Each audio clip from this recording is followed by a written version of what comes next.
ప్రతి పేదవాడికి 2022 లోపల పక్కా ఇల్లు ఇస్తామని చెప్పి గత ఎన్నికల్లో మోడీ గారు హామీ ఇచ్చి ఈరోజు ఈ దేశంలో కానీ రాష్ట్రంలో కానీ ఏ పేదవాడికి కూడా ఇల్లు కట్టివ్వలేదు. అదేవిధంగా ఎన్డీఏ ప్రభుత్వంలో రైతులకు గిట్టుబాటు ధర కాదు, రైతుల ఆదాయాన్ని రెండింతలు చేస్తామని ఎన్నికలలో బీజేపీ హామీ ఇచ్చి హామీ కూడా అమలు చేయలేదు. కనీస మద్దతు ధర కూడా ఈరోజు రైతులకు అందని పరిస్థితి ఉన్నది. రైతులు పండించిన పంట కొనుగోలు చేయలేని పరిస్థితుల భారతీయ జనతా పార్టీ ప్రభుత్వం ఉన్నది.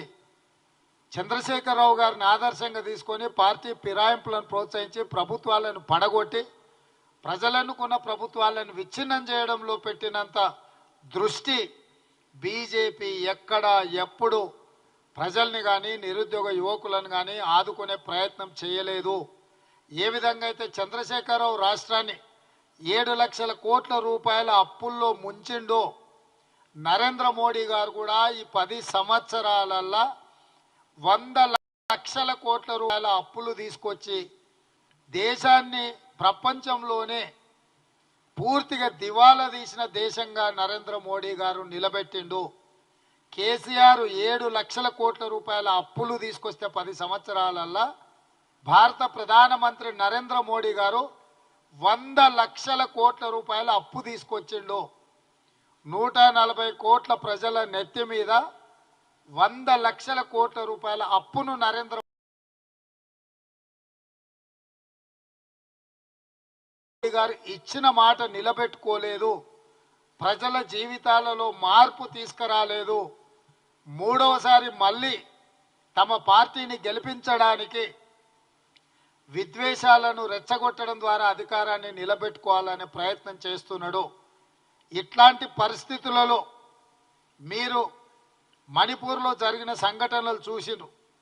లక్షలాది మంది నిరాశ్రయులైనరు, వేలాది మంది హత్యకు గురైనరు, వేలాది కోట్ల రూపాయల ఆస్తులు విధ్వంసం అయితే కనీసం మణిపూర్ పర్యటనకు ప్రధానమంత్రి వెళ్ళలేదు.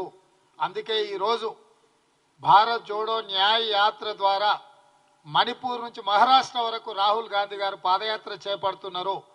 సర్వం ఈ దేశం కోసం త్యాగం చేసిన కుటుంబము గాంధీ కుటుంబము.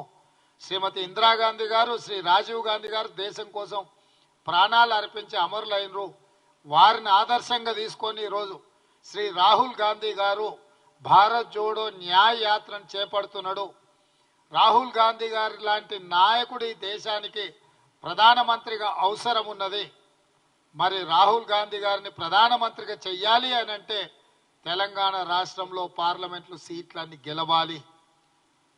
మీరు అనుకోవచ్చు ఎందుకు బీఆర్ఎస్ గురించి కేసీఆర్ గురించి కాంగ్రెస్ పార్టీ ఈరోజు పెద్దగా మాట్లాడతలేదని. ఆ పార్టీ రాష్ట్రం లేదు, సచ్చింది. తెలంగాణ ప్రజలు ఆ పార్టీని బొంద పెట్టిరు. ఇవాళ తండ్రి కొడుకులు బావమార్దులు వాళ్ళేదో వాళ్ళ మనుగడ కోసం ఉనికి కోసం కాంగ్రెస్ పార్టీ మీద దాడి చేస్తుండ్రు. దీన్ని బట్టే మీరు అర్థం చేసుకోండి బీజేపీ బీఆర్ఎస్ కుమ్ముక్కు రాజకీయాలు. ఈరోజు దించాల్సింది నరేంద్ర మోడీని, ఈరోజు ఓడించాల్సింది నరేంద్ర మోడీని.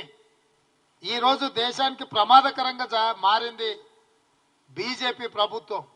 కానీ నిన్న మొన్న ఈ మధ్యకాలంలో బిల్లా రంగాలు మాట్లాడుతున్న మాటలు మీరు చూడండి. బీజేపీని పల్లెత్తు మాట అనుకుంటా కాంగ్రెస్ మీద పరుషమైన పదజాలం వాడుతున్నారు. కాంగ్రెస్ ఉండడమే మంచిది కాదన్న ధోరణిలో మాట్లాడుతున్నారు. నేను అడుగుతున్న బిల్లా రంగాలను ఈ దేశంలో కాంగ్రెస్ పార్టీ ప్రభుత్వాన్ని ఏర్పాటు చేయకపోతే ఎవరు అధికారంలోకి వస్తారు? నరేంద్ర మోడీనే కదా. మరి కాంగ్రెస్ రాకుండా నిలువరించాలని మీరు చేస్తున్న ప్రయత్నము మూడోసారి ఈ దేశానికి నరేంద్ర మోడీని ప్రధానమంత్రిని చేయడానికి మీరు చేసుకున్న చీకటి ఒప్పందం ప్రజలకు అర్థం అవుతలేదని మీరు అనుకుంటున్నారా? కాబట్టి ఈరోజు బీఆర్ఎస్కు ఓటు వేస్తే మూసీలో వేసినట్టే. ఇవాళ మోడీని బీజేపీని నిలువరించాలి అని అంటే అది కాంగ్రెస్ పార్టీతోనే సాధ్యమవుతుంది. పునర్విభజన చట్టంలో పొందుపరిచిన అంశాలను సాధించుకోవాలంటే అడిగేది మేమే, ఇచ్చేది మేమే. ఈ ఎన్నికల్లో కేంద్రంలో కాంగ్రెస్ అధికారంలోకి వస్తేనే తెలంగాణకు ప్రజలకు ఇచ్చిన హామీలు 100% అమలు జరుగుతాయి. ఇంతకాలం కేసీఆర్ అడిగింది లేదు, మోడీ గారు ఇచ్చింది లేదు.